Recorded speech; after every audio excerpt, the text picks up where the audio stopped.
Hello दोस्तों, स्वागत है आप सभी का डाउटनेट लर्न एंड फन पर। एंड इस लेक्चर के अंदर हम लोग डिस्कस करने वाले हैं एनिमल किंगडम और उसका वन शॉट। काफ़ी अच्छे तरीके से हम लोग सारी चीज़ें कवर करेंगे और डिटेल्ड वन शॉट होगा। तो आपको ऐसा सोचने की ज़रूरत नहीं है कि क्या यहाँ पे सिर्फ बोर्ड्स लेवल का है या नीट लेवल का है। ठीक है, तो ये test boards plus NEET level, किसी भी स्टेट बोर्ड का बच्चा उसको देख सकता है। अगर वो सीबीएसई बोर्ड से बिलोंग नहीं करता तो भी उसके लेक्चर काम आएगा। ठीक है, ज़्यादा लेट नहीं करते, शुरू करते हैं। थोड़ा सा लंबा होगा वन शॉट क्योंकि चैप्टर आपको पता है कि काफ़ी बड़ा है। चलो जी, आगे बढ़ते हैं। आगे बढ़ने से पहले हमने एक काफ़ी अच्छा सा कोट लगा रखा है यहाँ पे। इसको रीड कर लेते हैं। हो सकता है किसी को कुछ होता है ना कि परेशान हो, स्टार्टिंग में एक छोटा सा प्यारा सा हम कोट लेकर आते हैं। In the end we all become stories. वो होता है ना कि एट द एंड, लास्ट में सब कुछ जब खत्म हो जाता है, वी ऑल बिकम स्टोरीज। आप क्या चाहते हैं कि आपकी स्टोरी कैसी बने? अच्छी बने, बेकार बने, बोरिंग बने या कोई ना देखे? ठीक है, आपको उस हिसाब से अपनी लाइफ पे वर्क करना है। जितना भी अभी खराब हो गया हो गया। बहुत सारी मूवीज़ का क्या कहते हैं, स्टार्टिंग थोड़ी सी स्लो होती है एंड एंड में जाके क्लाइमैक्स बिल्ड होता है ना। अभी तक चीज़ें ठीक नहीं चल रही थी, कोई बात नहीं, थोड़े से एफर्ट मारो, थोड़े से हार्डवर्क करो and everything will be perfect. हो जाएगा सब ठीक। And create your good story. एक अच्छी स्टोरी क्रिएट करनी है जो कि बाद में होता है ना कि कहते हैं कि मरते टाइम फ्लैशबैक्स आते हैं। अगर फ्लैशबैक्स आएंगे तो काफ़ी अच्छा लगेगा कि यार पहले बहुत बुरी हालत थी, खुद को बहुत सुधार लिया, है ना। तो ये भी ज़रूरी है। बाकी शुरू करते हैं, पढ़ाई की भी ज़्यादा ज़रूरत है। चलिए जी, एनिमल किंगडम हम लोग शुरू कर रहे हैं एंड इस चैप्टर के अंदर काफ़ी इंपॉर्टेंट चीज़ें हैं। एग्जाम में इसका वेटेज भी काफ़ी अच्छा खासा है। जो टर्म है, ठीक है, एनिमल किंगडम के अंदर हम बात करेंगे सबसे पहले टैक्सोनॉमी के बारे में। टैक्सोनॉमी क्या होता है कि टैक्सो मतलब बेसिकली क्या कहते हैं टैक्सन, ठीक है। नॉमी मतलब कह सकते हैं आप क्लासिफिकेशन। तो आप बेसिकली नेमिंग करते हैं, आइडेंटिफिकेशन करते हैं, क्लासिफिकेशन करते हैं टैक्सोनॉमी के अंदर। बायोलॉजिकल क्लासिफिकेशन वाले वन शॉट के अंदर मैं इसको अच्छे तरीके से, लिविंग वर्ल्ड वाले वन शॉट के अंदर मैं इसको अच्छे तरीके से समझा चुका हूँ। तो ये जो टर्म था taxonomy, it was given by Candolle. Father of zoology जो होते हैं हमारे कौन है? एरिस्टोटल है। अब आप सोच रहे होंगे कि मैंने ये दो टर्म्स आपको यहाँ पे क्यों बताए हैं, क्योंकि इनके ऊपर, ठीक है, ये तो टर्म टैक्सोनॉमी, ये जो चीजें हैं इनके ऊपर एग्जाम में क्वेश्चन आ चुका है, नीट में इसके ऊपर क्वेश्चन आ चुका है, इसलिए मैं आप लोगों को ये चीजें बता रहा हूं। ठीक है, इंपॉर्टेंट है। बाकी अब हम लोगों को करना क्या है? हम लोगों ने बोला था कि भाई देखो, बात ऐसी है कि क्लासिफिकेशन पढ़ना है हम लोगों को, है ना। ये हमारी कुछ किंगडम्स होती हैं। आप लोगों ने अभी तक अपने स्कूल में इतना जाना होगा या आपने प्रीवियस क्लासेस देखी होंगी या आप लोग पहले से पढ़े हैं, तो आप लोगों ने पढ़ा होगा कि यार देखो 5 किंगडम्स थी हमारी। ठीक है, कौन कौन सी थी? तो मोनेरा हो गया, फिर उसके बाद प्रोटिस्टा हो गया, ठीक है, हमारा फंगाई एंड प्लांटे और एनिमेलिया। प्लांटे और एनिमेलिया। अब हर एक चीज को क्लासिफाई करने का एक बेसिक फंडा होता है, बेसिक रीजन होता है। बहुत सारे बच्चों के दिमाग में सवाल आ रहा होगा कि क्लासिफिकेशन हमें करना ही क्यों है? क्योंकि देखो कुछ चीजें होती हैं जो आप लोगों को स्कूल में नहीं बताई जाती हैं। थोड़ा डिटेल में इसके बारे में डिस्कशन करना जरूरी है और मुझे किसी बात की जल्दी है नहीं, है ना। क्लासिफिकेशन क्यों करना है, क्लासिफिकेशन किस लिए नेसेसरी है? अगर मैं एक सिंपल सा बेसिक सा टर्म बताऊं तो मेरे हिसाब से, ठीक है, आपको पता है कि एनिमल की बहुत सारी स्पीसीज जो हैं एग्जिस्ट करती हैं। मिलियंस ऑफ स्पीसीज मान सकते हैं एग्जिस्ट करती हैं एनिमल्स की।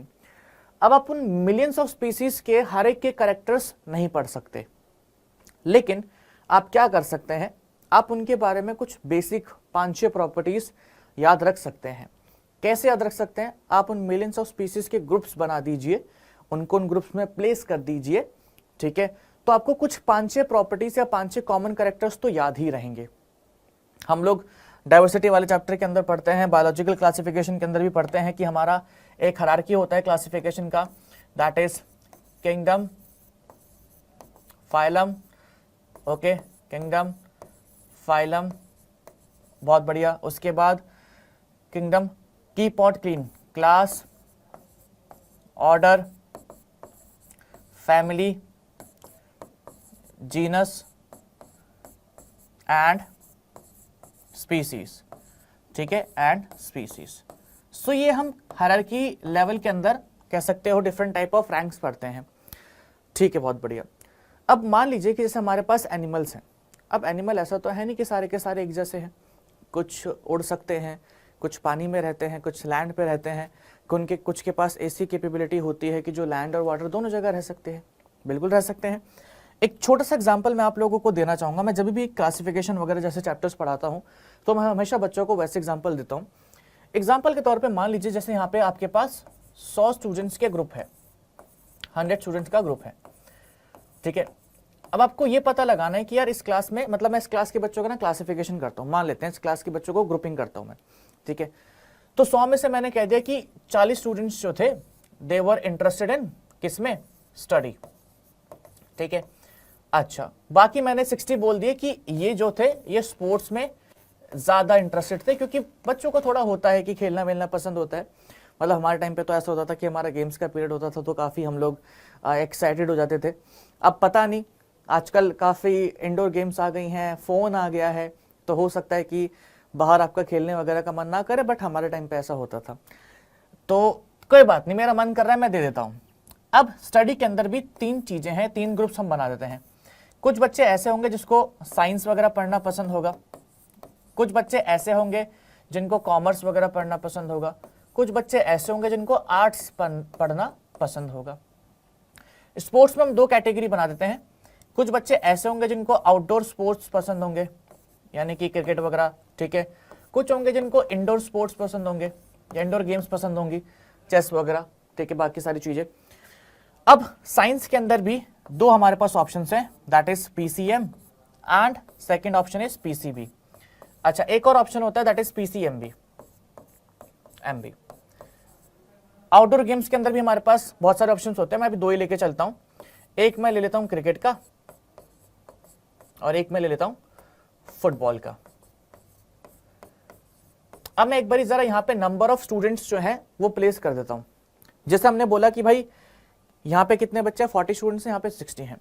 मान लेते हैं कि यार साइंस के लिए थोड़े ज़्यादा बच्चे होते हैं, ठीक है, उसको ज़्यादा रिकमेंडेशन मिलता है, तो 20 स्टूडेंट्स में यहाँ पे रख देता हूँ, 10 और 10 मैं यहाँ पे रख देता हूँ।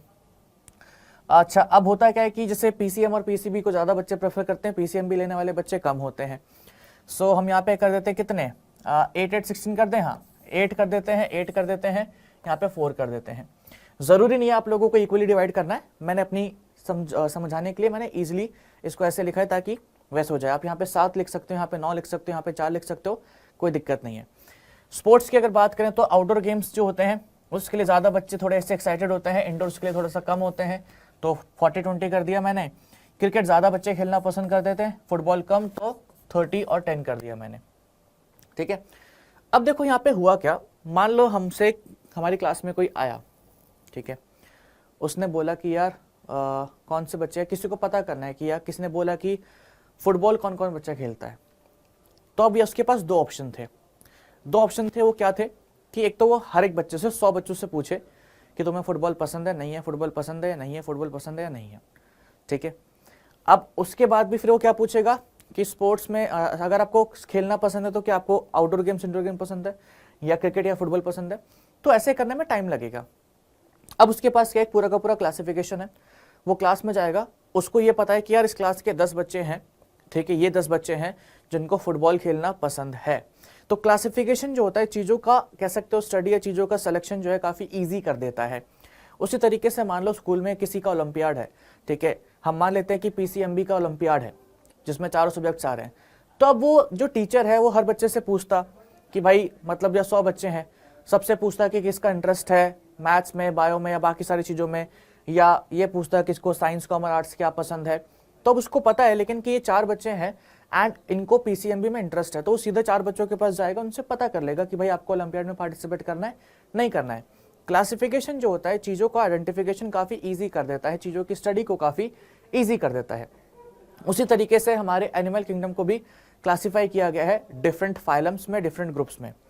अलग अलग पर्पस थे, अलग अलग रीज़न थे क्लासिफिकेशन करने के, क्या रीज़न थे क्या नहीं थे, ठीक है, वो भी हम देखेंगे।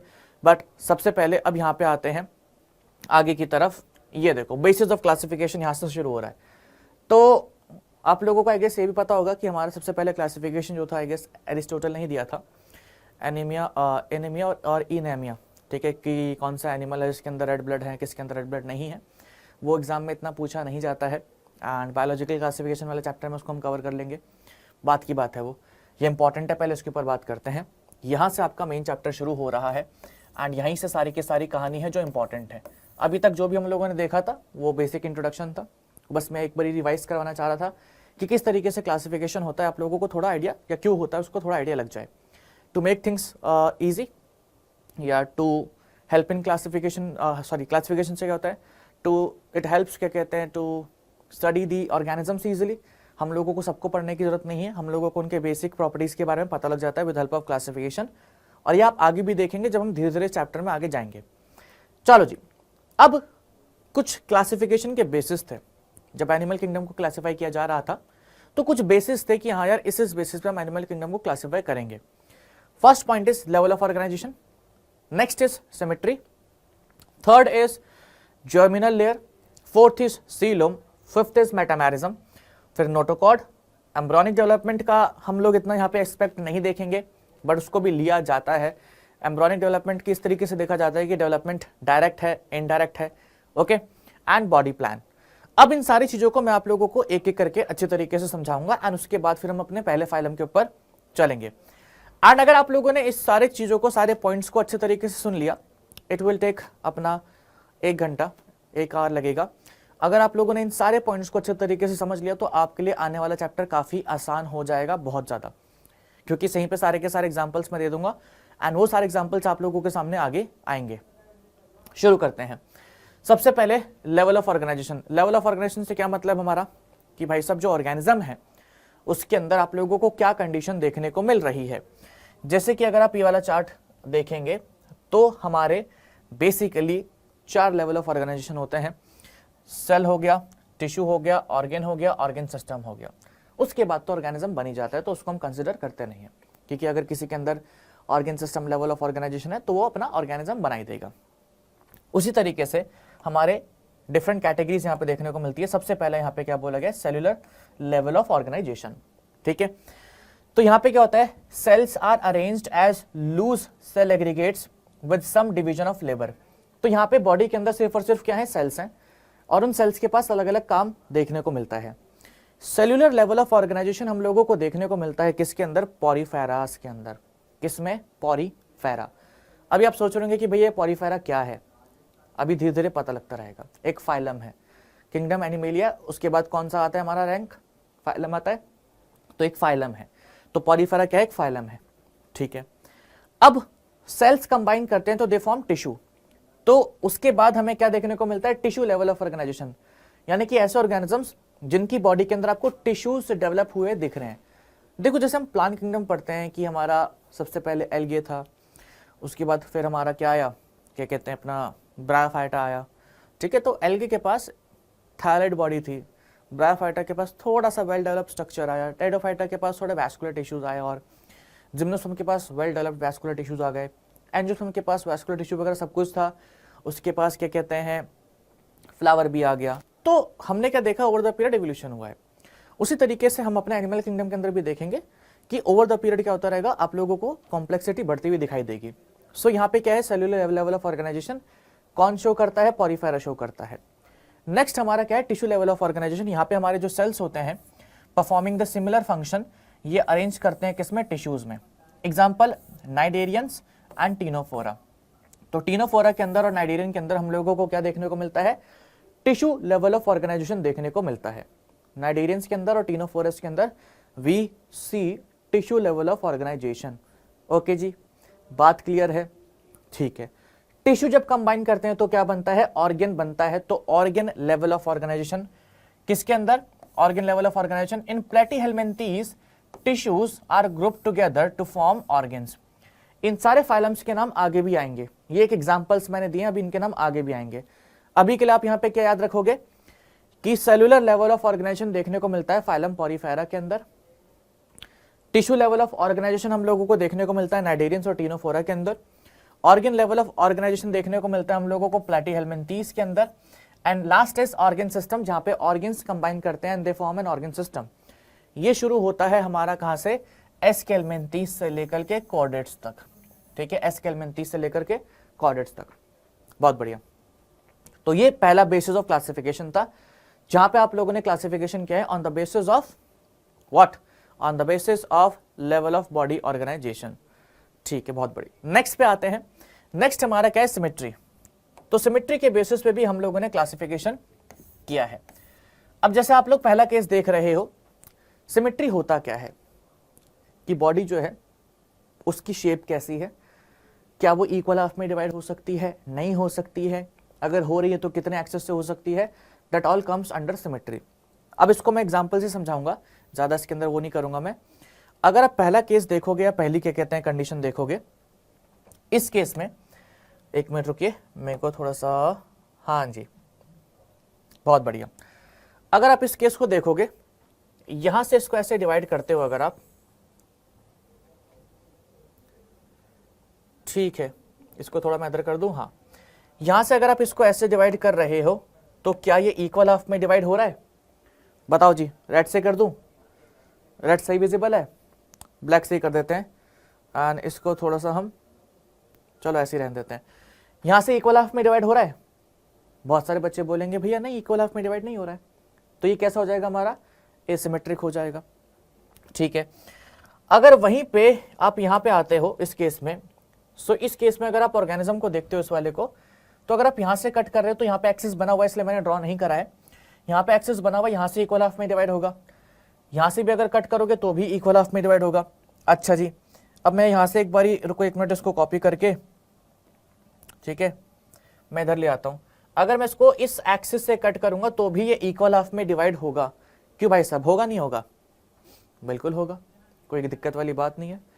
लास्ट वाले केस पे अगर आप आएंगे तो लास्ट वाले केस में आप लोगों को इंसेक्ट दिख रहा है जिसमें सेंटर से एक एक्सिस पास हो रही है, ठीक है, इसको चलो फिर भी मैं यहाँ पे लगा देता हूँ सेंटर पे। तो यहाँ से एक एक्सिस पास हो रही है, तो इस एक्सिस के थ्रू वो इक्वल हाफ में डिवाइड हो रहा है। अगर मैं इस एक्सिस को हल्का सा भी रोटेट करूं, ठीक है, मैंने ऐसे रख दिया इस एक्सिस को, क्या ये इक्वल हाफ में डिवाइड हो रहा है, नहीं हो रहा। ये ऑर्गेनिज्म इस एक्सिस के थ्रू इक्वल हाफ में डिवाइड नहीं हो रहा है, सिर्फ एक एक्सिस के थ्रू इक्वल हाफ में डिवाइड हो रहा है। तो एसिमेट्रिकल ऑर्गेनिजम्स कौन से होते हैं, जो इक्वल हाफ्स में डिवाइड नहीं हो सकते हैं, डिवाइड नहीं हो सकते हैं, ठीक है, from any axis, any axis. Example यहां पे नीचे मेंशन्ड है, दैट इज अगेन पॉरीफेरा। तो इसको थोड़ा सा इरेज कर देते हैं यहां पे हम लोग, बस काम होगा। ये पॉरीफेरा यहां पे हमारा एग्जाम्पल है, ठीक है। रीडल सिमेट्री के केस में क्या होता है, रीडल सिमेट्री वो कंडीशन है जहां पे ऑर्गेनिज्म जो होता है इसको आप इक्वल हाफ में क्या कर सकते हैं, इक्वल हाफ्स में डिवाइड कर सकते हैं फ्रॉम एनी एक्सिस, डिवाइड कर सकते हैं फ्रॉम एनी एक्सिस, किसी भी एक्सिस से आप इसको इक्वल हाफ में डिवाइड कर सकते हो। क्या बात है, बहुत बढ़िया, ओहो हो, मजा आ गया। एग्जाम्पल के तौर पे नाइडेरिया हमारा शो करता है रेडियल सिमेट्री, और ऐसा नहीं कि सिर्फ नाइडेरिया ही रेडियल सिमेट्री शो करता है, और भी एग्जाम्पल्स हैं, यहाँ पे एक एक एग्जाम्पल दिए गए हैं। टीनोफोरा जो होता है, टीनोफोरा वो भी शो करता है क्या, रेडियल सिमेट्री। लास्ट केस अगर आप देख रहे हैं तो यहां पे इक्वल हाफ में डिवीजन हो रहा है, ठीक है, कोई दिक्कत नहीं है, इक्वल हाफ में डिवीजन हो रहा है, मान लेते हैं बात, क्यों ना माने। यहां पे इक्वल हाफ्स में बॉडी जो है वो डिवाइड हो रही है, बिल्कुल हो रही है, लेकिन सिर्फ एक एक्सिस के थ्रू ओनली वन एक्सिस, ठीक है, एक एक्सिस के थ्रू। आप यहां पे किसी भी एक्सिस से डिवाइड करेंगे तो इक्वल हाफ में होगा, या आप इसको ऐसे भी लिख सकते हैं, more than one axis, more than one axis, ठीक है, बहुत बढ़िया, मोर देन वन एक्सिस। तो ये हमारा सिमेट्री हो गया। पहला क्या था, लेवल ऑफ ऑर्गेनाइजेशन, दूसरा हमारा क्या था, सिमेट्री। लेवल ऑफ ऑर्गेनाइजेशन में क्या देखा, सेल्यूलर, टिश्यू एंड उसके बाद ऑर्गन और उसके बाद ऑर्गन सिस्टम। सिमेट्री में क्या देखा, asymmetrical, radially symmetrical and bilateral symmetry. आप लोग सोच रहे होंगे कि भैया इसके नोट्स कहाँ मिलेंगे, तो टेलीग्राम क्या कहते हैं पे हमारा डिस्क्रिप्शन का लिंक हम डाल देंगे टेलीग्राम चैनल का। जब क्लास फिनिश होगी, जब आपके क्लास खत्म होगी, तो आप उस टेलीग्राम चैनल पे जा करके, ठीक है, ये पीडीएफ को ले सकते हो। टेलीग्राम चैनल का लिंक हम डाल देंगे डिस्क्रिप्शन में, ठीक है। नेक्स्ट हमारा केस जो था या बेसिस ऑफ क्लासिफिकेशन जो है, दैट इज जर्मिनल लेयर्स। अब जर्मिनल लेयर्स क्या होती है, वैसे तो देखो अभी आप क्लास 11th में हो, मैं क्लास क्या कहते हैं 12th के बच्चों को पढ़ाता हूँ कि जब एक एम्ब्रियो डेवलपमेंट हो रहा होता है तो किस तरीके से जर्मिनल लेयर्स बनती है, तो उसको आप क्लास 12th में पढ़ेंगे। भगवान की दया से अगर हम साथ में रहे, ठीक है, अगर आपको हमसे ज़्यादा ही प्यार हो गया तो हम 12th क्लास भी साथ में पढ़ेंगे। सो जर्मिनल लेयर्स क्या होती हैं, एक तरीके से समझ लीजिए, ये जर्म लेयर्स भी आप इसको कह सकते हैं। तीन होती हैं, ectoderm, mesoderm, एंडोडम, depending upon organism. कुछ में 2 भी होती है, कुछ में एब्सेंट भी होती है। तो ये जर्मिनल लेयर्स जो होती हैं, बॉडी के ऑर्गन्स वगैरह सारे के सारे पार्ट्स जो होते हैं, वो यही जर्मिनल लेयर्स बनाती हैं, ठीक है। नाउ कौन कौन सी होती हैं, ये होती है एक्टोडम, ओके, और एंडोडम, या पहले बीच में लिखता हूं मेसोडम, एंड सबसे अंदर की तरफ होती है एंडोडम, एंडोडम, ठीक है। ये 3 हम लोगों को लेयर्स देखने को मिलती हैं, एक्टोडम, मेसोडम, एंडोडम। एक प्रोसेस होता है एम्ब्रियो डेवलपमेंट के दौरान जिसको हम कहते हैं ग्रास्टुलेशन, क्योंकि मेरे को पता है कि मेरे लेक्चर्स के ऊपर बहुत सारे लोगों की नज़र रहती है, एंड स्पेसिफिकली उन लोगों की जिनको गलतियां निकालने का थोड़ा शौक है, तो इसलिए मैं बीच बीच में बता देता हूँ कि इनको लगे ना कि बस ऐसे पढ़ा रहा है फालतू में, है ना, तो थोड़ा बहुत ध्यान रखना पड़ता है। चलो बात की बातें हैं वो। सो एक्टोडम, मेसोडम और एंडोडम, ये 3 जर्म लेयर्स होती हैं हमारी। इन्हीं 3 जर्म लेयर्स से मिलकर के ऑर्गेनिज्म बनता है, या इन्हीं 3 जर्म लेयर्स की हेल्प से हम कह सकते हैं ऑर्गेनिजम्स के डिफरेंट पार्ट्स बनते हैं, बॉडी पार्ट्स बनते हैं। अब होता क्या है कि कुछ ऑर्गेनिज्म के अंदर ये तीनों जर्म लेयर्स प्रेजेंट नहीं होती हैं, और कुछ के अंदर इनमें से एक नहीं होती है। जैसे कि एग्जाम्पल के तौर पे जर्म लेयर की बात हो रही है, लेयर कैसे बनेगी, जाहिर सी बात है टिश्यू से बनेगी। तो जो organism cellular level of organisation show कर रहे हैं, देखो हर एक चीज का ना लॉजिक होता है। जर्मिनल लेयर्स हैं, सेल की लेयर्स हैं, तो बेसिकली वो क्या हो गया, टिश्यू हो गया। तो जो organism cellular level of organisation show कर रहा है, उसके अंदर हम लोगों को नहीं मिलेगा, ठीक है, उसके अंदर हम लोगों को जर्मिनल लेयर देखने को नहीं मिलेगा। तो अगर मैं सिंपली बात बोलूं, जो पॉरीफेरस थे, पॉरीफेरा, हम लोगों ने बोला कि पॉरीफेरा जो है ये शो करते हैं cellular level of organisation, cellular level of organisation, ठीक है। ये हम लोगों का क्या है, पॉरीफेरा का काम है, पॉरीफेरा का ऑर्गेनाइजेशन है। तो अगर वहां पे सेलुलर लेवल ऑफ ऑर्गेनाइजेशन है या सेल एग्रीगेट कंडीशन है, तो क्या उसके अंदर जर्म लेयर्स देखने को मिलेगी? जी हाँ, बिल्कुल सही कहा आप लोगों ने कि नहीं देखने को मिलेगी, क्योंकि अभी मैंने बोला, ठीक है। तो इसके अंदर कोई भी जर्म लेयर नहीं होती है, जर्म लेयर्स नहीं होती हैं, ठीक है। अब बहुत सारे बच्चे बोलेंगे भाई फिर वो बनता कैसे, सेल का बनता है, सेल इकट्ठे हो रखे हैं, उसने एक शेप ले रखी है, सेल से बन गया है वो, ठीक है। बाकी अब जिनके अंदर टिश्यूज बनते हैं, अब उसमें 2 कंडीशन देखने को मिलती है। जो इस बॉडी के जिस ऑर्गेनिज्म के अंदर टिश्यूज वगैरह देखने को मिलते हैं, उसमें 2 कंडीशंस देखने को मिलती है हम लोगों को, ठीक है। एक कंडीशन होती है हमारी, फर्स्ट इज डिप्लोब्लास्टिक। देखो जितने प्यार से इस लेक्चर को देखोगे ना, उतने ही अच्छे तरीके से समझ में आएगा। अगर हड़बड़ी में देखोगे तो काम खराब हो जाएगा। डिप्लोब्लास्टिक एंड ट्रिप्लोब्लास्टिक,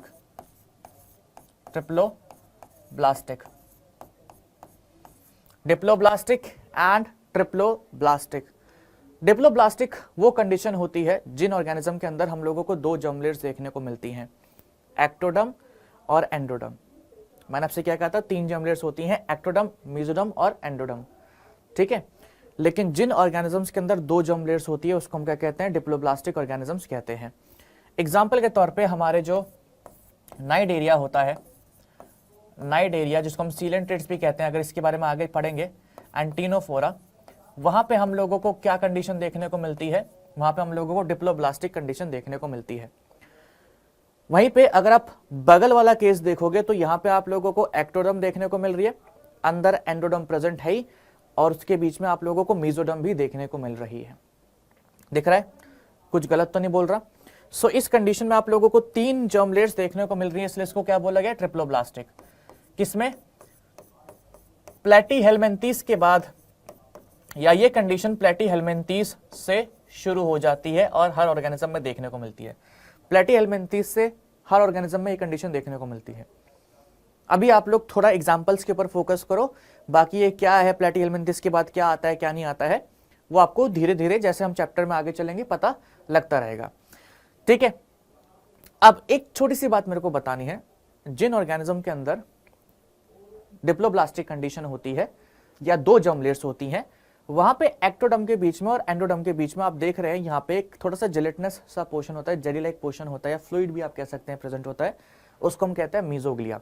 अब इसका भी क्वेश्चन जो है एग्जाम में आप लोगों से एक बार पूछा जा चुका है, मतलब आप लोगों से नहीं, प्रीवियस ईयर क्वेश्चंस में या मॉड्यूल्स वगैरह में क्वेश्चंस ऐसे देते रहते हैं कि एक्टोडर्म के बीच में और एंडोडर्म के बीच में कौन सा क्या कहते हैं सब्सटेंस प्रेजेंट होता है, सो मीजोग्लिया।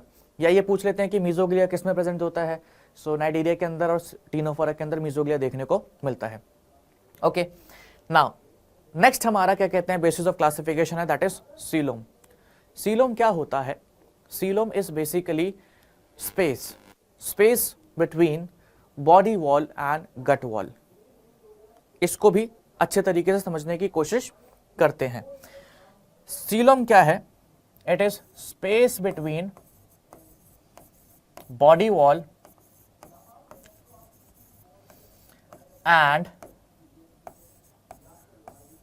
गट, और वी कैन से गट हमारा क्या होता है, एलिमेंट्री कैनाल, ठीक है, वॉल, या आप इसको ऐसे कह सकते हैं space between ectoderm and endoderm. तो space between ectoderm and endoderm. अब आपको जो डेफिनेशन आसान लगे आप उस डेफिनेशन से इस चीज को समझ सकते हैं, बट पहले मैं आपको एक कॉन्सेप्ट बता दूं। इसको ऐसे समझिए, देखो सिंपल सा, ऐसा समझो आप अपनी हाथ वगैरह, मतलब आप एक रूम में हो, बेड के ऊपर लेटे हो, आप अपने हाथ मूव कर पा रहे हो, क्यों मूव कर पा रहे हो, क्योंकि आपके आसपास स्पेस है। लॉजिकल बात है ना, there is a space, open space है, तो आप अपने हाथ मूव कर सकते हो, ऊपर ले जा सकते हो, उस वाले हाथ को ऊपर लेके जा सकते हो। इसको ज़्यादा ऊपर लेके नहीं जाऊंगा क्योंकि बहुत दर्द हो रहा है मेरे हाथ में, मसल स्पैज़म हो रखा है बहुत टाइम से। ठीक है, अपनी बॉडी जो है मूव कर सकते हो, क्यों, क्योंकि स्पेस है। अब मान लो उसी रूम के अंदर आप बेड पे लेटे हो और मैंने उसी रूम के अंदर ढेर सारी क्या कर दी, ढेर सारी कॉटन भर दी, क्योंकि अगर बाकी चीज़ें फिल करूंगा तो चोट लग सकती है। मैं बोलूँगा कोई सॉलिड सब्सटेंस फिल कर दिया, ईंटें रख दी मैंने, तो चोट लग सकती है। मैंने कॉटन फिल कर दी बहुत सारी, और कॉटन ऐसे फिल करी कि हर एक कोने के अंदर वो पहुंच चुकी है, और आपको भी पूरा कॉटन ने कवर कर लिया है, पूरा पूरा एकदम, मतलब इतने टाइट की कवर कर लिया मैंने, इतना थिक कॉटन भरा है कि आप उंगली को अपनी, मतलब बेड पे लेटे हुए हैं और अपनी उंगली को ऐसे भी ऊपर भी नहीं कर सकते हो, इतनी ज्यादा मैंने कॉटन फिल करी हुई है। समझना, मैंने 2 एग्जांपल्स दिए हैं। एक एग्जांपल, आप अपने रूम में बेड के ऊपर लेटे हो, खाली है सब कुछ, पूरा रूम खाली है, कोई दिक्कत नहीं है। दूसरा एग्जांपल, अपने रूम में लेटे हो बेड के ऊपर और मैंने उस रूम के अंदर बहुत सारी कॉटन फिल कर दी। तो आप फर्स्ट वाले केस में अपने आप को मूव कर सकते हैं, सेकंड वाले केस में अपने आप को मूव नहीं कर सकते, क्योंकि उसके अंदर क्या भरा हुआ है, उसके अंदर बहुत सारा कॉटन भरा हुआ है, या कह सकते हैं there is no space between you and the wall of room. Logical लग रहा है। अब इस सेम चीज को, सेम कॉन्सेप्ट को अप्लाई करो अपनी बॉडी के ऊपर। मान लेते हैं कि अगर हमारी बॉडी के अंदर जैसे स्पेस नहीं होता, आपका हार्ट जो कॉन्ट्रैक्ट और रिलैक्स कर रहा है, क्या वो कर पाता? अगर मैं इसको हर तरफ से क्या कहते हैं कवर कर देता बाय टिश्यू, तो क्या वो कर पाता? नहीं कर पाता। आपके ईसोफेगस के अंदर या स्टमक के अंदर जो मूवमेंट्स होती हैं, ईसोफेगस में पेरिस्टालिसिस होता है, इंटेस्टाइन के अंदर पेरिस्टालिसिस होता है, स्टमक के अंदर चर्निंग मूवमेंट्स होती हैं, तो वो सारी मूवमेंट्स होने के लिए क्या चाहिए? स्पेस चाहिए। लंग्स को मूव करने के लिए क्या चाहिए? स्पेस चाहिए। So there should be some space inside body, ताकि हमारे ऑर्गन्स इजीली मूव कर सके, ठीक है, और फंक्शन कर सकें। अब ये कॉन्सेप्ट उनमें तो ठीक है जहां पे ऑर्गन प्रेजेंट नहीं है, जिससे प्लेटीहेलमिन्थीज जो है वो शो करता है ऑर्गन लेवल ऑफ, इसमें एक ही ऑर्गन है, ठीक है। तो अगर वहां पे हो ना हो ठीक है, कोई दिक्कत नहीं आएगी। लेकिन कहीं ना कहीं अगर जहां पे ऑर्गन सिस्टम वगैरह देखने को मिल रहा है, अगर उनमें ये कंडीशन हो जाएगी, थोड़ा प्रॉब्लम आएगी, क्योंकि ऑर्गन ढंग से फंक्शन नहीं कर पाएंगे। So for proper functioning of body, हमारी body for proper functioning of organs, sorry, हमारी बॉडी के अंदर एक स्पेस होता है जहां पे वो फ्रीली मूव कर सके। अब वो स्पेस फिल्ड है बाय फ्लूइड या कुछ भी चीजें, that is another case, but एक स्पेस होता है ताकि ऑर्गन्स मूव कर सके, है ना। तो इसी तरीके से यहाँ पे क्या बोला गया, space between body wall and gut wall, या आप स्पेस कह लो और आप कह लो कैविटी कह लो, बात एक ही है, ठीक है। बट ये कैविटी क्यों होती है वो रीजन समझाना जरूरी था। सो अब आई गेस आप समझ पा रहे हैं कि वो रीजन क्या है, ताकि इंटरनल ऑर्गन्स जो है हमारे वो फ्रीली क्या कर सके, फंक्शन कर सके, मूव कर सके, उनको कॉन्ट्रैक्ट रिलैक्स करना है वो कर सके। अगर वो नहीं होगा ऐसा तो दिक्कत आ जाएगी। जैसे ये हमारा केस आप जो देख रहे हैं, ठीक है, यहाँ पे आप लोगों को बाहर की तरफ एक्टोडम दिख रहा है, मैं यहाँ पे लिख देता हूं, दिस इज एक्टोडम, बीच में आप लोगों को दिख रहा है मीजोडम, एंड सबसे अंदर की तरफ यहाँ पे आपको दिख रहा है क्या, एंडोडम, ठीक है। ये हमारा ट्रिप्लोब्लास्टिक कंडीशन। अच्छा, सीलोम की बात हम उसी में करेंगे जहां पे ट्रिप्लोब्लास्टिक कंडीशन है, क्योंकि डिप्लोब्लास्टिक कंडीशन में तो वैसे भी मीजोग्लिया होता ही है, एक्टोडम और एंडोडम के बीच में स्पेस होता ही है, वहां पे तो मीजोडम होता ही नहीं है। तो सीलोम की बात उसी में करेंगे हम जहां पे हमारा क्या है, ट्रिप्लोब्लास्टिक कंडीशन है। सो अगर आप इस केस में देखोगे, इन दिस केस, ये हमारा ट्रिप्लोब्लास्टिक कंडीशन है, यहाँ पे आप लोगों को स्पेस बिल्कुल भी नहीं दिख रहा। ऐसी कंडीशन को हम कहते हैं ए सीलोमेट कंडीशन। ये कंडीशन आप लोगों को देखने को मिलती है किसमें, प्लैटीहेलमिन्थीज में। अब वहां पे दिक्कत भी नहीं है, क्योंकि प्लैटीहेलमिन्थीज में इतने कुछ खास ऑर्गन्स नहीं होते हैं। लेकिन अगर ये कंडीशन हमारी बॉडी के अंदर देखने को मिलेगी तो दिक्कत हो जाएगी, क्योंकि हमारी बॉडी के ऑर्गन्स फिर उस तरीके से मूव नहीं कर पाएंगे, है ना। सो ए सीलोमेट कंडीशन जो है, जहां पे there is no space between ectoderm and mesoderm, ठीक है, या आप इसको सिंपली कह सकते हैं देयर इज नो कैविटी, ठीक है। तो आप नो कैविटी लिख दीजिए, या आप इसको दूसरे तरीके से लिख सकते हैं, no space between ectoderm and mesoderm. बहुत बढ़िया, चलिए जी आगे चलते हैं। अब हम आपको ए सीलोमेट कंडीशन समझ में आ गई, किसमें होती है, प्लैटीहेलमिन्थीज में होती है। और वहां पे होने ना होने से कोई पॉइंट नहीं है, कोई फर्क नहीं पड़ता, क्योंकि वहां पे ऐसे ऑर्गन्स कुछ खास वेल डेवलप नहीं है, तो इतना कुछ खास वहां पे मूवमेंट देखने को मिलता नहीं ऑर्गन्स के अंदर। नेक्स्ट हमारा केस अगर आप देखेंगे तो यहाँ पे आपको बाहर की जो लेयर है, दिस इज एक्टोडम, ये वाली अंदर वाली लेयर है, दिस इज एंडोडम। इन दोनों के बीच में स्पेस दिख रहा है, बढ़िया। और आपको जो यहां पे छोटे छोटे पैचेस दिख रहे हैं, this is of mesoderm, this is of mesoderm, ठीक है। तो यानी कि यहां पे तो बॉडी कैविटी है, बिल्कुल सही बात है, अच्छी बात है।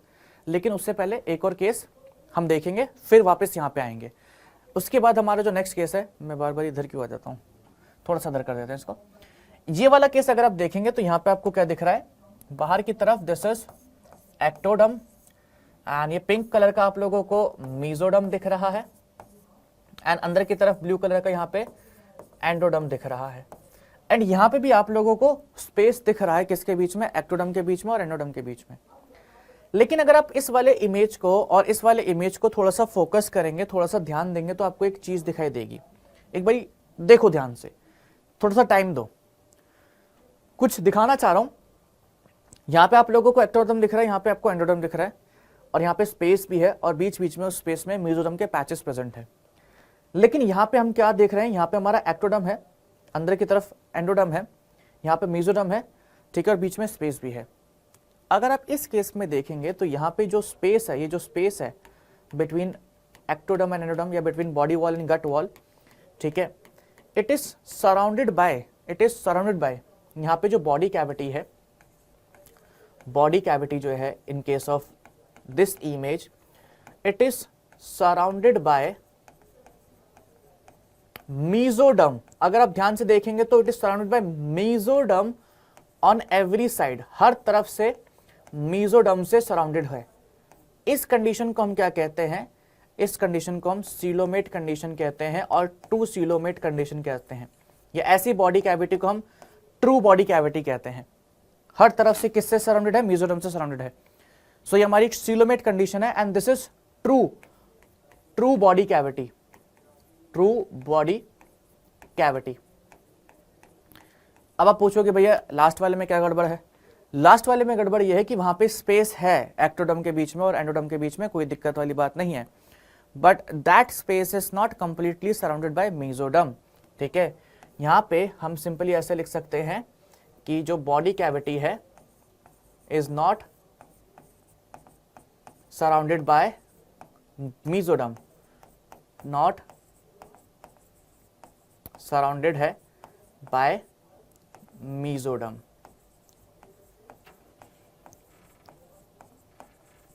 तो ये जो कैविटी आप लोगों को दिख रही है, this is false cavity, this is called false cavity. ठीक है, क्यों फॉल्स कैविटी कह रहे हैं, क्योंकि वो जो स्पेस आप लोगों को दिख रहा है बिटवीन एक्टोडर्म एंड एंडोडर्म, वो हर तरफ से मेसोडर्म से सराउंडेड नहीं है। So this is false cavity.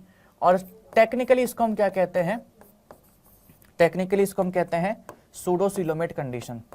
क्या, सूडोसीलोमेट। सूडो का मतलब होता है फॉल्स, सीलोम, ठीक है, सीलोमेट यानी कि, या सीलोम यानी कि बॉडी कैविटी। ठीक है, तो बॉडी कैविटी और सीलोम लिखा ही हुआ है पर, तो ये हमारा क्या कहलाता है, सूडोसीलोम कंडीशन कहलाता है। एक बार फिर से देख लीजिए मैंने क्या बोला कि देखो यार, हमारी बॉडी के अंदर इंटरनल स्पेस होना एक जरूरी है ताकि एक ऑर्गन सिस्टम जो है नॉर्मली फंक्शन कर पाए, अपना नॉर्मल मूवमेंट वगैरह शो कर पाए।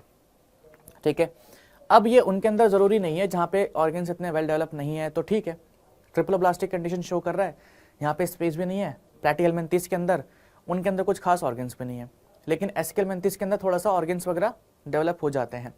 तो ये जो कंडीशन आप लोग देख रहे हैं सूडोसीलोमेट वाली कंडीशन, ये आपको देखने को मिलती है एस्केलमिन्थेस के अंदर।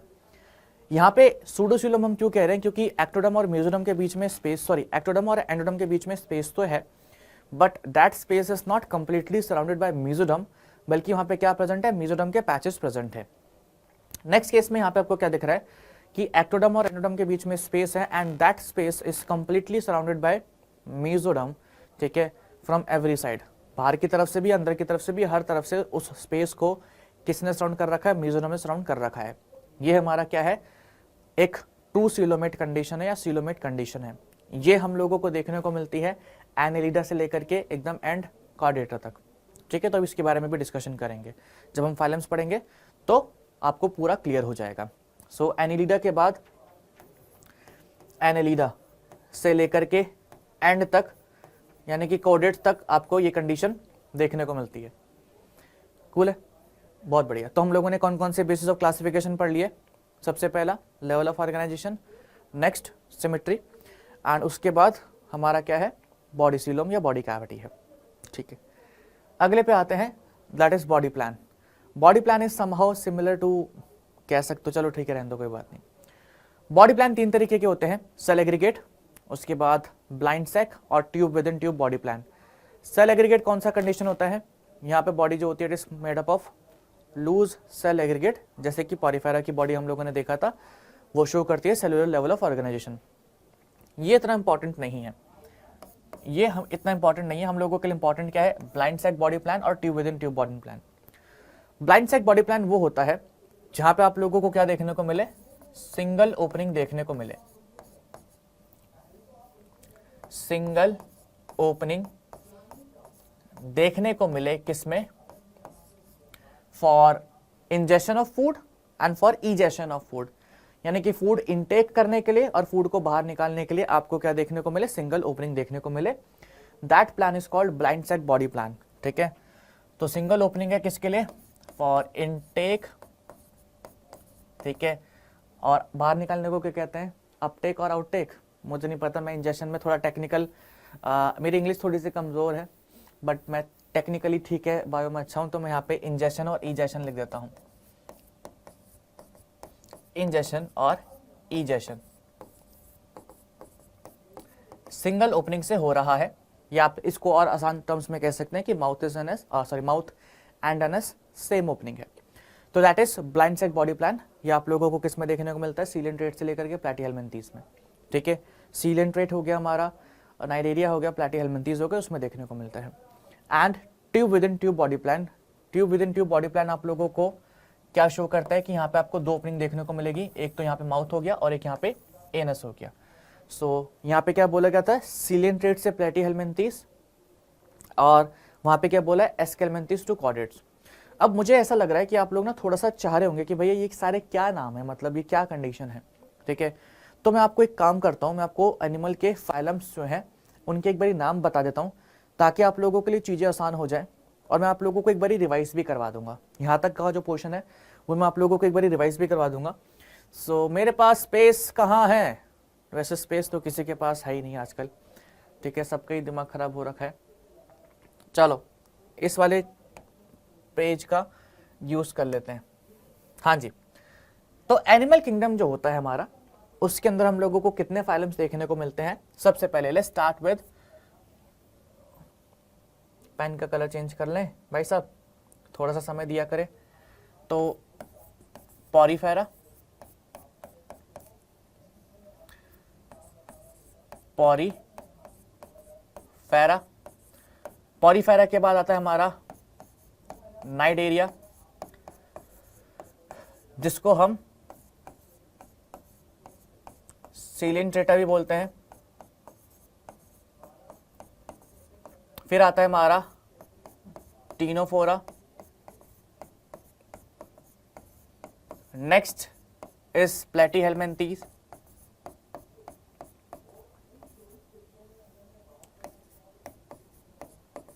एंड उसके बाद फटाफट लिखते रहना भाई साहब साथ साथ आप भी, एस्केल्मिन्थेस,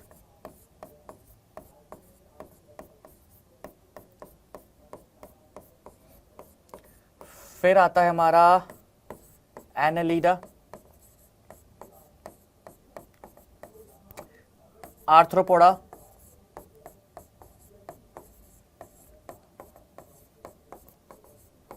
मोलस्का, या पहले इकानो डाल दूं, बात यही कि कुछ बुक्स में मोलस्का पहले दे रखा है, कुछ में इकानो पहले दे रखा है, मैं इकानो पहले लिख देता हूं।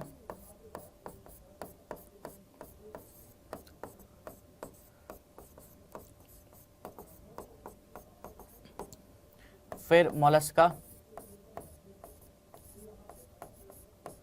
मोलस्का के बाद हमारा आता है हेमिकॉर्डेटा,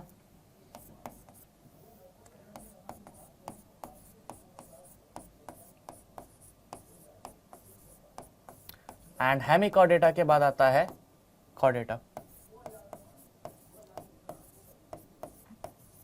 ये हमारे सारे के सारे फाइलम्स है ऑफ एनिमल किंगडम, ठीक है। तो अभी तक हम लोगों ने क्या पढ़ा है क्या नहीं पढ़ा है मैं आपको बता दूं। देखो कुछ कोड्स वगैरह बना लेते हैं, तो चलो ऐसे ही लिख देता हूं। अभी तक हम लोगों ने क्या पढ़ा, बेसिस ऑफ क्लासिफिकेशन के हिसाब से कि पॉरीफेरा जो होता है वो शो करता है सेलुलर लेवल ऑफ ऑर्गेनाइजेशन, ठीक है, सेलुलर लेवल, एसिमेट्री शो करता है, and cell aggregate body plan देखने को मिलता है। और कुछ तो नहीं छोड़ा, ठीक है। नाइडेरिया के अंदर हम लोगों को क्या देखने को मिलता है, अच्छा वैसे तो इसके अंदर सेलुलर लेवल है और कोई जर्मिनल लेयर वगैरह है नहीं, तो अगर यहाँ पे आप एसीलोमेट लिखना चाहते हो तो वो भी लिख सकते हो, डजंट मैटर, सीलोम वगैरह यहाँ पे कुछ नहीं होता है। सो नाइडेरिया और सीलियन ट्रेटा जो होता है ये कैसे होते हैं, ये tissue level of organisation show करते हैं, एंड यहाँ पे हम लोगों को रेडियल सिमेट्री देखने को मिलती है, एंड ये शो करते हैं क्या, blind sac body plan, BS लिखा हुआ है कहीं, कुछ और समझ रहे हो है ना। टीनोफोरा की भी बात करें तो सेम टिश्यू, फिर उसके बाद रेडियल सिमेट्री, एंड फिर ब्लाइंड सैक बॉडी प्लान। यहाँ पे लिख सकते हैं डिप्लोब्लास्टिक, क्योंकि यहाँ पे जर्म लेयर्स देखने को मिलती है, यहाँ पे भी आप लिख सकते हैं डिप्लोब्लास्टिक, वहाँ पे कोई भी जर्म लेयर नहीं होती है। प्लैटीहेल्मिन्थेस से एस्केल्मिन्थेस तक आप लोगों को सब में लास्ट तक कॉर्डेटा तक यहाँ तक आप लोगों को देखने को मिलेगी ट्रिप्लोब्लास्टिक कंडीशन, क्योंकि सबके सबके अंदर 3 जर्म लेयर्स देखने को मिलती हैं। प्लैटीहेल्मिन्थेस हमारा कैसा है, ये एसीलोमेट है, यहाँ पे कोई भी सीलोम नहीं होता है, ओके। लेकिन एस्केल्मिन्थेस के अंदर हम लोगों को सूडो सीलोम कंडीशन देखने को मिलता है, सूडो सीलोम। अच्छा, बट एनालिडा से लेकर के कहाँ तक, कॉर्डेटा तक, सबके अंदर हम लोगों को क्या देखने को मिलता है, सीलोमेट कंडीशन देखने को मिलता है, सीलोमेट। यहाँ पे हमारा क्या कंडीशन है, ऑर्गन लेवल ऑफ ऑर्गेनाइजेशन है, ठीक है। यहाँ पे थोड़े बहुत ऑर्गन्स वगैरह, ऑर्गन सिस्टम वगैरह देखने को मिलेंगे और यहाँ पे भी ऑर्गन देखने को मिलता है। बाकी एनेलिडा से हमारे ऑर्गन सिस्टम शुरू हो जाते हैं, ऑर्गन सिस्टम्स स्टार्ट हो जाते हैं, ठीक है, लास्ट तक। और क्या लिख सकते हैं, सिमेट्री। सिमेट्री की भी बात करें अगर हम, तो यहाँ से लेकर के सारे एंड तक, ठीक है, एंड तक कैसे होते हैं, बायलेटरल सिमेट्री शो करते हैं, बायलेटरल सिमेट्री शो करते हैं। एक एक्सेप्शन है, दैट इज इकांड्रोमेटा, उसके बारे में अभी आगे हम लोग पढ़ेंगे। तो अभी हम लोगों ने 4-5 पॉइंट्स पढ़े थे, उस बेसिस पे मैंने फीचर्स लिखना शुरू कर दिए हैं। सोचो, मतलब 4-5 बेसिस ऑफ क्लासिफिकेशन पढ़े और उसके बेसिस पे आप 4-4 पॉइंट्स अगर लिख पा रहे हैं तो इससे अच्छी बात तो कुछ हो ही नहीं सकती, क्योंकि अभी और भी बेसिस ऑफ क्लासिफिकेशन हम लोग पढ़ने वाले हैं। चलिए जी आगे बढ़ते हैं। सिमेट्री के बाद अब मैंने आप लोगों को फाइलम्स दिखा दिए हैं, एक बार फिर से देखना है तो देख लो।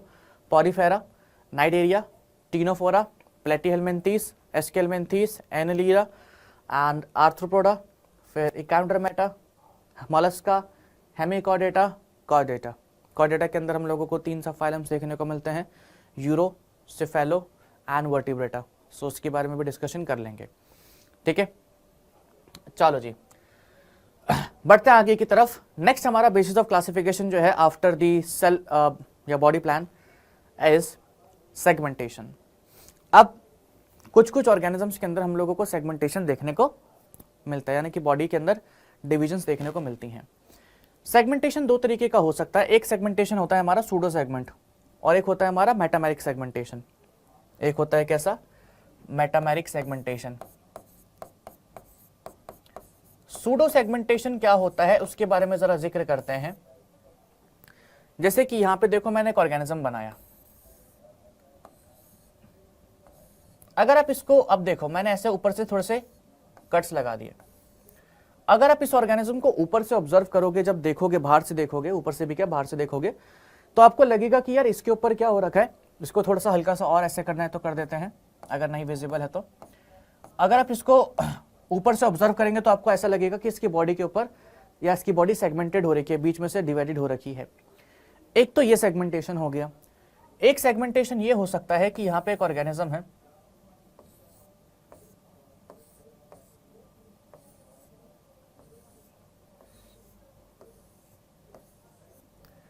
दोनों में फर्क है। दोनों में फर्क क्या है, यहां पे आपको सेगमेंटेशन सिर्फ कैसा देखने को मिल रहा है, एक्सटर्नल देखने को मिल रहा है। यहां पे सेगमेंटेशन कैसा दिख रहा है, आप लोगों को इंटरनल भी देखने को मिल रहा है। अब बहुत सारे बच्चे इसमें कंफ्यूज होते हैं, उनको ऐसा लगता है कि पूरा का पूरा सेगमेंटेशन, पूरी की पूरी बीच में दीवार बनी हुई है, तो उनको लगता है कि भैया अगर यहाँ की कोई चीज यहाँ पे जानी होगी तो कैसे जाएगी। देखो बीच में छोटे मोटे मतलब पोर्स वगैरह होते हैं, जैसे अभी मैं अर्थवर्म के बारे में पढ़ाऊंगा तो वहाँ पे दिखाऊंगा भी कि हाँ उसकी बॉडी सेगमेंटेड होती है ऐसे, बट बीच में छोटा सा पोर होता है जिसके through digestive system, blood vessels वगैरह एक सेगमेंट से दूसरे सेगमेंट में पास होते रहते हैं, बट उनका सेगमेंटेशन इंटरनल है।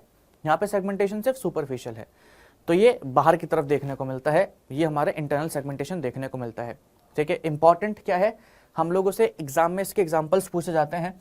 सो अभी हम आगे पढ़ेंगे। एनेलिडा के अंदर ये देखने को मिलता है, एनेलिडा हो गया। उसके बाद आर्थ्रोपोडा में भी आप लोगों को देखने को मिलता है, Arthropoda. And next is our Chordata. सो कॉर्डेटा के अंदर भी ये कंडीशन हम लोगों को देखने को मिलती है, ठीक है। सो मेटामेरिक सेगमेंटेशन है ये, इसका ध्यान रखना है। और बाकी जो हमारे होते हैं यूजुअली अगर उसमें सेगमेंटेशन होगा भी तो एक्सटर्नल होगा, सुपरफिशियल होगा, ठीक है। चलो जी आगे बढ़े। नेक्स्ट हमारा है दैट इज नोटोकॉर्ड। नोटोकॉर्ड भी एक बेसिस ऑफ क्लासिफिकेशन है। नोटोकॉर्ड क्या कहती है कि ऑर्गेनिज्म के अंदर एक सॉलिड रॉड लाइक स्ट्रक्चर होता है। नोटोकॉर्ड क्या है, एक solid rod like structure, solid rod structure जो सपोर्ट प्रोवाइड करता है किसको, बॉडी को, ठीक है। ये सपोर्ट करता है किसको, बॉडी को। अब आप सोचोगे भैया हमारी बॉडी के अंदर प्रेजेंट होता है, हमारी बॉडी के अंदर प्रेजेंट होता है, लेकिन एम्ब्रियोनिक डेवलपमेंट के दौरान जब हम बड़े हो जाते हैं, जब हम फीटल से पास होते हैं, तो ये जो नोटोकॉर्ड होता है, जैसे अगर आप पीछे हाथ लगा के देखेंगे, so this notochord is replaced by vertebral column. ये जो आप देखते हैं रीढ़ की हड्डी, ठीक है, तो ये नोटोकॉर्ड से ही बनी है। अब सोचो आपकी बॉडी से अगर मैं रीढ़ की हड्डी को रिमूव कर दूं तो आप एकदम सीधा खड़े नहीं हो सकते हैं। सो बहुत सारे ऑर्गेनिजम्स के अंदर ये solid rod like structure present होता है जो बॉडी को सपोर्ट करता है। जिन एनिमल्स के अंदर नोटोकॉर्ड होती है उन्हीं को हम क्या कहते हैं, कॉर्डेट्स कहते हैं। तो लास्ट वाला फाइलम जो है इसी फीचर के बेसिस पे बना है, जो कॉर्डेटा बना है इसी फीचर के बेसिस पे बना है। जिनके अंदर नहीं होते हैं, ठीक है, तो कौन से हैं, पॉलीफेरस से लेकर के हेमीकॉर्डेटा तक सारे के सारे कैसे हैं, नॉन कॉर्डेट्स हैं, क्योंकि इनके अंदर आपको नोटोकॉर्ड या सॉलिड रॉड लाइक स्ट्रक्चर देखने को नहीं मिलेगा। ठीक है, बहुत बढ़िया, बहुत अच्छे। आगे चलते हैं। Next is circulatory system, open और क्लोज। तो ये भी एक बेसिस था कि हाँ भाई, इस बेसिस पे भी हम लोग अलग अलग फाइलम्स को क्लासीफाई करते थे कि ओपन सर्कुलेटरी सिस्टम है, क्लोज सर्कुलेटरी सिस्टम है। थोड़ा ब्रीफ में बताऊंगा इसके बारे में, ज़्यादा डिटेल में नहीं जाऊंगा। आप लोग वहाँ पे देख सकते हो, सबसे पहले क्लोज वाली साइड में आपको यहाँ पे क्या दिख रहा है, यहाँ पे आप लोगों को ब्लड वेसल्स वगैरह बढ़िया तरीके से दिख रहा है, हार्ट अच्छे तरीके से दिख रहा है। क्लोज सर्कुलेटरी सिस्टम में ब्लड जो होता है ये फ्लो करता है इनसाइड वेसल्स एंड कैपिलरीज। तो ब्लड वेसल्स के अंदर फ्लो करता है, सिंपल सी बात। यहां पे जो वेसल सिस्टम है वो वेल डेवलप नहीं होता है। तो ब्लड जो होता है वो बॉडी के अंदर ऐसे ही फ्लो कर रहा होता है। जैसे कि यहाँ पे आप हार्ट देखेंगे तो यहाँ से अपना ब्लड जो है वेसल्स के थ्रू आया, यहाँ पे ऐसी बॉडी ऑर्गन्स के साथ कॉन्टैक्ट में है। तो यहाँ पे वेसल सिस्टम जो होता है is not well develop. Vessel system जो होता है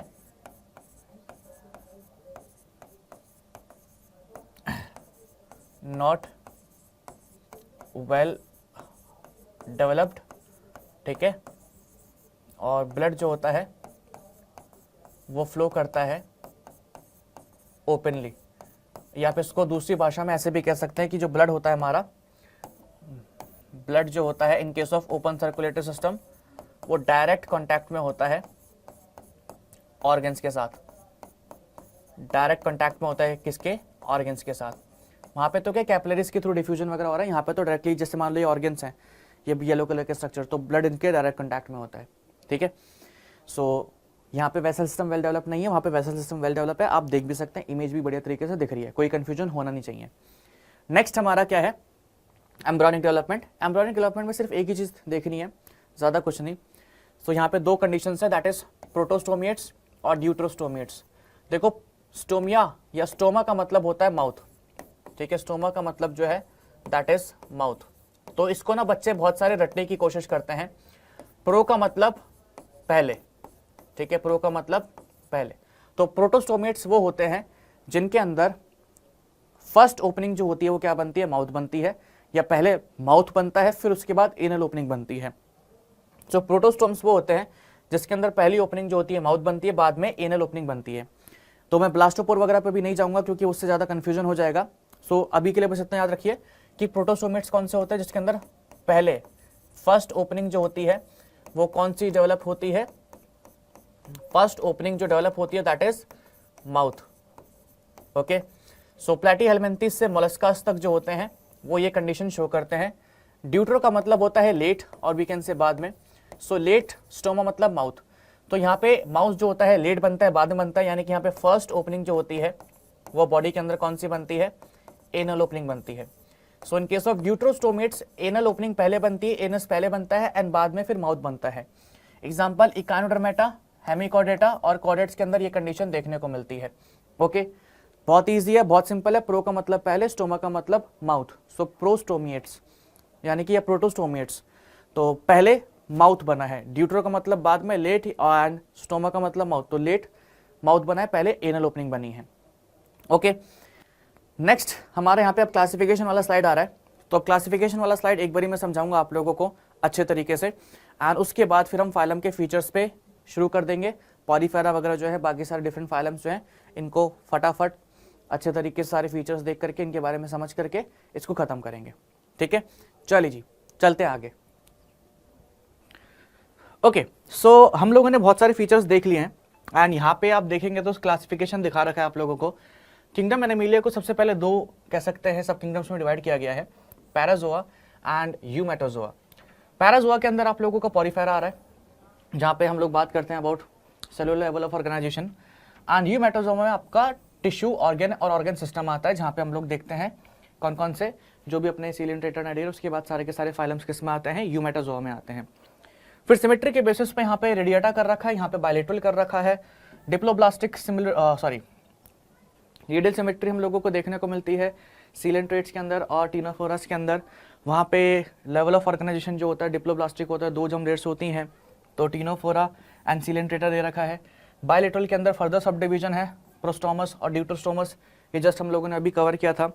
उसके अंदर फिर सेक्शन डिवाइड्स कर रखे हैं on the basis of coelom, तो विदाउट सीलोम, फॉल्स सीलोम और ट्रू सीलोम, ठीक है। एंड ट्रू सीलोम के फिर उधर कंडीशंस दे रखी हैं। तो ये हमारा पूरा का पूरा बेसिकली कह सकते हो क्लासिफिकेशन दिखा रखा है। इस वन शॉट को मैं मतलब ज़्यादा भी स्ट्रेच नहीं करूँगा, पार्ट्स में इसको करते हैं। इस वाले पार्ट में आप लोगों को इंट्रोडक्शन वाला पार्ट हम लोगों ने पूरा बता दिया है, जो भी बेसिक आप लोगों को चीज़ें जानने की ज़रूरत होती है सारी इसके अंदर है। नेक्स्ट वाले के अंदर इनवर्टिब्रेट्स एंड वर्टिब्रेट्स हम लोग पूरा फिनिश कर देंगे। सो 2 पार्ट्स में आप लोगों का पूरा वन शॉट खत्म हो जाएगा। इंपॉर्टेंट ये है कि इसको अगर ध्यान से देख लोगे तो आप लोगों को आगे एनिमल किंगडम के अंदर कभी भी दिक्कत होगी नहीं। जो हम लोग इनवर्टिब्रेट्स और वर्टिब्रेट्स वाला पार्ट करेंगे, सो उसको अच्छे तरीके से देखना है। Okay, so this is the part 1। मिलते हैं आप लोगों से पार्ट 2 के अंदर, जहाँ पे हम लोग इनवर्टिब्रेट्स और वर्टिब्रेट्स करेंगे। ओके, चलो bye bye and thank you so much.